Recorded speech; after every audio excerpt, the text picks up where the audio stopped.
Τη χάρη του Χριστού, αδελφοί, θα διαβάσουμε.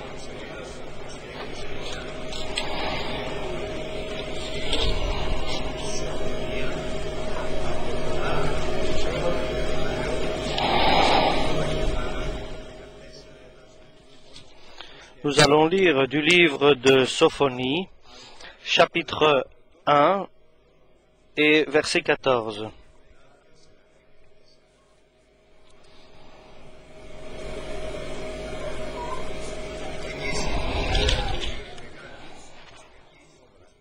Le grand jour de l'Éternel est proche, il arrive en toute hâte. Le jour de l'Éternel fait entendre sa voix, et le héros pousse des cris d'amère. Ce jour est un jour de fureur, un jour de détresse et d'angoisse, un jour de ravage et de destruction, un jour de ténèbres et d'obscurité, un jour de nuées et de brouillard, un jour où retentiront la trompette et les cris de guerre, contre les villes fortes et les tours élevées. Je mettrai les hommes dans la détresse, et ils marcheront comme les aveugles, parce qu'ils ont péché contre l'Éternel. Je répandrai leur sang comme de la poussière, et leur chair comme de l'ordure. Ni leur argent ni leur or ne pourront les délivrer, au jour de la fureur de l'Éternel. Par le feu de sa jalousie, tout le pays sera consumé, car il détruira soudain tous les habitants du pays. Rentrez en vous-même, examinez-vous, nation sans pudeur, avant que le décret s'exécute, et que ce jour passe dans la balle, avant que la colère ardente de l'Éternel fonde sur vous, avant que le jour de la colère de l'Éternel fonde sur vous. Cherchez l'Éternel, vous tous humbles du pays, qui pratiquez ses ordonnances. Recherchez sa justice, recherchez l'humilité. Peut-être serez-vous épargnés au jour de la colère de l'Éternel. Car Gaza sera délaissée, Ascalon sera réduite en désert, Ashdod sera chassé en plein midi, Ekron sera déraciné. Malheur aux habitants des côtes de la mer, à la nation des Kérétiens. L'Éternel a parlé contre toi, Canaan, pays de Philistins. Je te détruirai, tu n'auras plus d'habitants. Les côtes de la mer seront tes pâturages, tes demeures pour les bergers, et des parcs pour les troupeaux. Tes côtes seront pour les restes de la maison de Juda. C'est là qu'ils paîtront. Ils reposeront le soir dans les maisons d'Ascalon, car l'Éternel, leur Dieu, ne les oubliera pas, et il ramènera leurs captifs.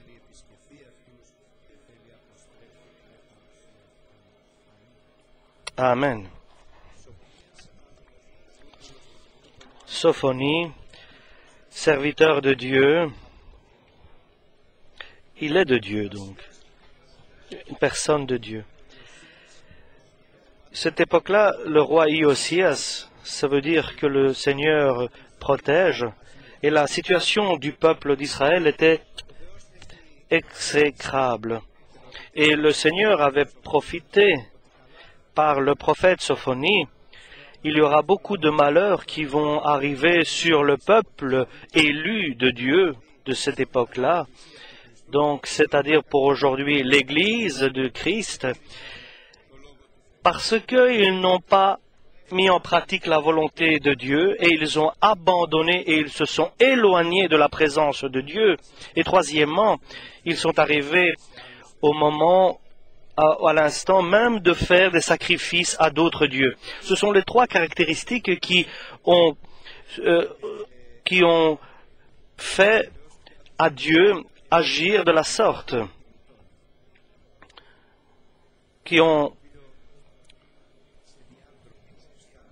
et un peuple qui, aux yeux de Dieu, est un peuple qui n'a pas la crainte de lui, donc de Dieu. Et il ne reconnaît pas ce qui est bon, ce qui n'est pas bon. Et donc, Sophonie prophétise de la sorte, comme les prophètes avant lui et les prophètes présents. Il prophétise un jour, un grand jour qui vient rapidement, un jour de colère et de tristesse et de malheur. et un jour de perdition, un jour de destruction et un jour de nuée. Et pour tout le peuple de cette région-là. Et le mal arrive, nous sommes en 650 avant Jésus-Christ, et le mal vient du nord et vient de l'empire de Nabuchodonosor, lequel est appelé par Dieu son serviteur, parce qu'il va accomplir, sans le savoir, les desseins et les projets de Dieu. Et Dieu lui donne beaucoup de puissance et de pouvoir pour qu'il puisse accomplir exactement toute la volonté de Dieu qui est pour cette période et cette région très critique.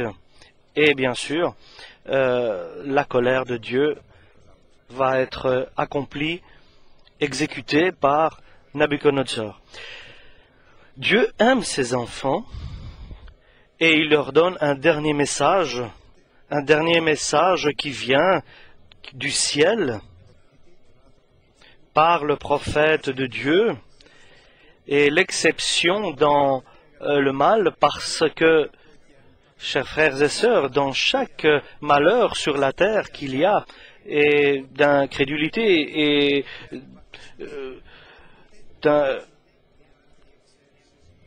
et dans tout cela, il y a toujours une exception. Il y a quelque chose de petit que le Seigneur garde, un reste qu'il garde, auquel il donne sa parole, pour qu'il puisse donner l'occasion, des occasions, et la dernière occasion, un peu avant la destruction et de sa colère, donc.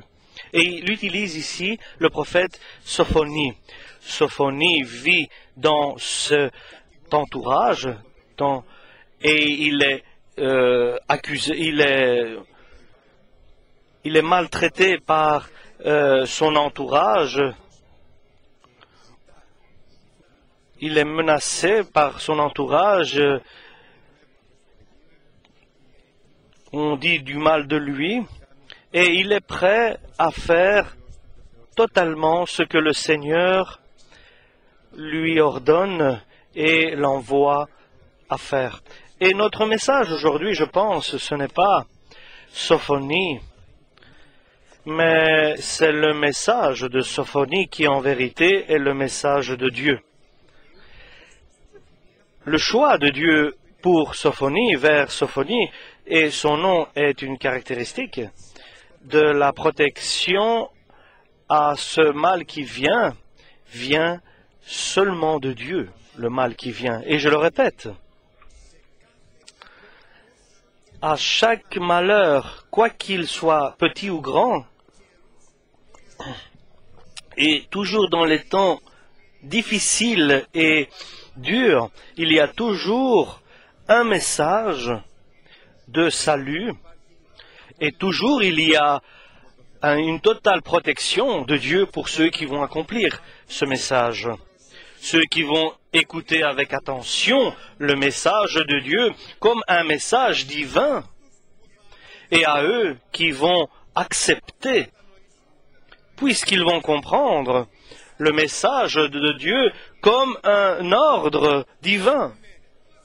Ils n'écoutent pas en ayant de la joie et jusque-là, c'est tout, et ils s'arrêtent là, mais ils le comprennent et ils commencent à le mettre en pratique.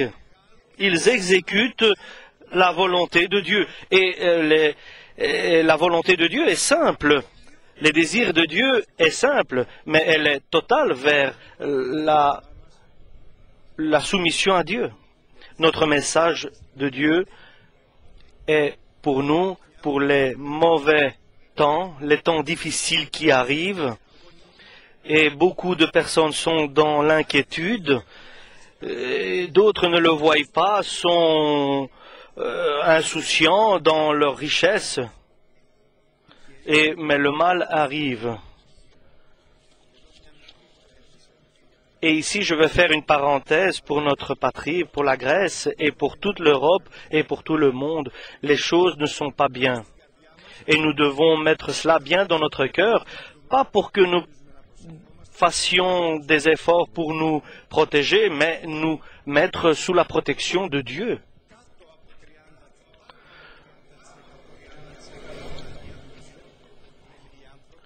Au-dessus de 30% sera la perte du tourisme et il y aura une perte de 100 000 emplois ici dans notre patrie, en la Grèce.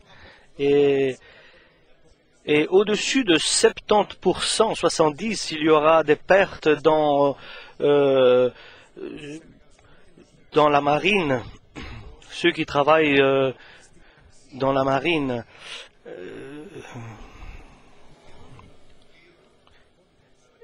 Et bien sûr, dans les banques aussi, il y aura des difficultés énormes. 70%, donc 70% des constructions, des bâtiments, des constructions seront... Il y a un espoir, c'est Jésus-Christ, une espérance. Et nous devons mettre cela bien au fond de notre cœur, que ces temps difficiles, seulement la protection de Dieu va nous garantir, va nous assurer la continuité de notre vie. Seulement la protection de Dieu, l'assurance de Dieu. Alors avec une grande attention aujourd'hui, écoutons le message divin, céleste, en oubliant chaque soutien sur lequel nous nous soutenons, parce qu'il va s'abîmer et se casser comme un roseau. Il n'y a pas de soutien et d'aide. Il y a une aide, Une aide, c'est Jésus-Christ. Et ça, nous l'acceptons. Nous avons la crainte, pas de ce qui arrive, mais nous avons la crainte de Dieu, parce qu'il est écrit. Et l'écriture, on ne peut pas la changer, parce que la crainte de Dieu ne permet pas aucun danger qui s'approcherait de notre demeure. Donc, lorsque nous avançons dans la crainte de Dieu et nous vivons dans cette crainte de Dieu, il n'y aura pas de danger. Donc, rassemblez-vous, assemblez-vous. Enfin, que faites-vous? Revenez en vous-même, Dieu crie, appelle, revenez en vous-même. Revenez maintenant que le temps est propice et qu'il est favorable. Le Seigneur va déclarer votre culpabilité et elle sera définitive. Avant que la décision soit prise et que les choses ne pourront pas faire marche arrière, autant que le temps est encore favorable. Venez, avant que l'occasion que je vous donne pour la repentance passe et qu'elle ne revienne pas. Attention. Avant que le jour passe comme une nuée. Deux choses qui est le message principal. Il y a urgence parce que Dieu va prendre une décision. Il va donner un ordre qui sera irrévocable. Il y a encore un jour de salut. Il y a encore un temps de salut. Il y a encore un jour de protection. Venez, parce que ce jour va passer comme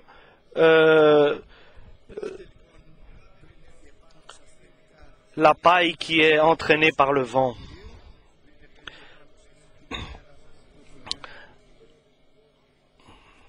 Revenez en vous-même. Et il le dit à tout le monde.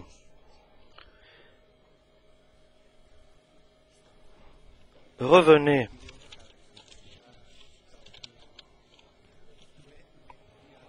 Il y a deux caractéristiques qui séparent les hommes aux yeux de Dieu. Donc venez, vous tous qui êtes humbles et simples, pas vous qui vous mettez en colère. Repentez-vous, vous qui vous mettez en colère, vous qui vous disputez. Repentez-vous, vous qui êtes toujours dans la dispute et dans la colère et dans l'amertume dans votre cœur. Repentez-vous aujourd'hui. Pardon. Venez, vous qui êtes humbles de la terre. Fasse, Seigneur, que nous soyons humbles dans le cœur. Venez, vous qui exécutez mes volontés, vous qui écoutez ma parole. Même si quelquefois mes ordres vous paraissent étonnants, mais obéissez à ces paroles. Donc, la principale caractéristique, c'est notre relation avec les hommes, donc humilité, et avec Dieu, la totale obéissance et soumission dans la totale liberté, bien sûr, de la soumission. Il ne veut pas des hommes parfaits et des hommes qui soient toujours dans la prière et des gens qui sont toujours dans la prédication. Non. Si les relations entre les hommes ne sont pas dans l'humilité et dans leur relation avec Dieu, dans la totale obéissance, au moins dans la volonté et dans la volonté, et j'écoute la parole de Dieu, je m'efforce, je suis disposé à suivre la volonté de Dieu, à faire la volonté de Dieu. Donc venez, et que faites-vous maintenant? Venez chez moi, venez dans ma parole, venez dans votre chambre et priez, et corrigez-vous parmi les autres, avec les autres, soyez humbles et doux dans vos relations, et acceptez la parole de Dieu comme la totale vérité dans votre vie. Et maintenant, demandez la justice et beaucoup d'humilité et de simplicité. Approchez-vous, venez près de moi, prenez des paroles dans vos cœurs, dans votre bouche, sur vos lèvres, et demandez, recherchez la justice, pas la justice des autres, mais la justice de Dieu dans ta vie, et que tu marches dans cette justice divine. Ce qui est juste devant Dieu, donc. Recherchez encore plus l'humilité et restez humble. Et peut-être alors, peut-être serez-vous épargnés au jour de la colère de l'Éternel. Donc, si vous vous repentez, et si vous rejetez tout ce qui est contre l'humilité et la repentance, et si vous rejetez de votre vie la totale désobéissance, et vous gardez l'obéissance à Dieu, à la parole qui est écrite, et si encore plus, vous demandez et vous recherchez la justice de Dieu dans la relation avec Dieu, et si encore plus, vous demandez, vous recherchez de l'humilité dans vos relations avec les autres, alors ainsi, et seulement de cette façon et de cette manière, vous serez protégés, épargnés le jour de la colère de l'Éternel, parce que le Seigneur va venir vers vous et il va transformer votre esclavage, il va changer votre situation dans laquelle vous vous trouvez cet instant, et laquelle aurait eu un futur malheureux et triste. Donc Dieu est capable, il est puissant. Lorsque vous l'appelez, vous le recherchez, sur ta parole, comme il est écrit, Seigneur. Il peut transformer la malédiction en bénédiction. Alléluia. Il est capable de transformer le mal qui arrive en bien. Il y a un mal qui vient et il le transforme en bien. Il peut tout transformer. Pourquoi? Parce que vous devez savoir et apprendre que Gaza sera abandonné. Ascalon et Gaza sera délaissé et Ascalon sera réduite en désert. C'est-à-dire ceux qui ont émigré de Crète en 1200, il y a eu des destructions dans la mer Égée en bas. Et les riches de la Crète, ils sont montés sur leur bateau, ils sont arrivés dans les rivages de Canaan, ils ont constitué une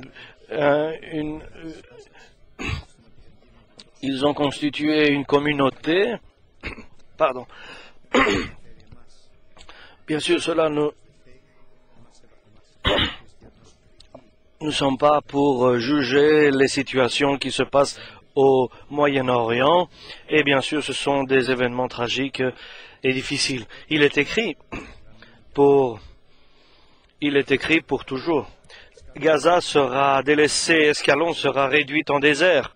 Asdod sera chassé en plein midi. Ekron sera déraciné. Malheur aux habitants des côtes de la mer et à la nation des Kérétiens. Kérétiens, ça veut dire des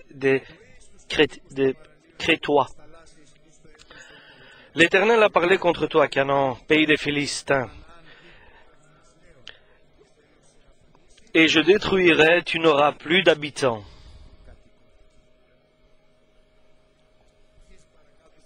Et il continue. Il dit que dans la terre Ammon, Moab, à Ninévie, en Syrie et dans toute la région. Et les petits et la petite exception de Dieu, ceux qui ont accepté le message de Dieu. Et je voudrais aujourd'hui, tous, d'accepter le message, de recevoir le message. Je vous supplie, dans l'humilité et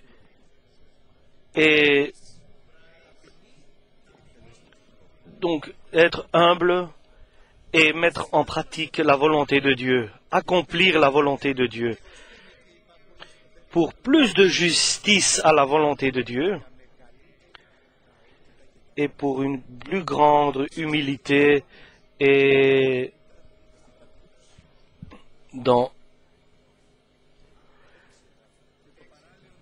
Nous continuons dans le verset 6, chapitre 2, Sophonie. Les côtes de la mer seront des pâturages, les demeures pour des bergers, après la destruction, et des parcs pour les troupeaux. Les côtes seront pour le reste de la maison de Juda. C'est là qu'ils seront, c'est là qu'ils paîtront. Et ils reposeront le soir dans les maisons d'Ascalon. Car l'Éternel, leur Dieu, ne les oubliera pas. Et il ramènera leurs captifs. Le petit reste de Juda, et il transformera les captifs, il va transformer la malédiction en bénédiction, ils seront dans la sécurité et ils seront en sécurité et ils auront une assurance divine. Leur Seigneur sera leur protecteur parce que tout est entre les mains du Seigneur, parce que Dieu, il fait ce qu'il désire, il fait ce qu'il veut, parce qu'il aime pas ceux qui sont ceux simplement qui écoutent la parole, mais ceux qui mettent en pratique ceux qui écoutent la parole de Dieu. Amen.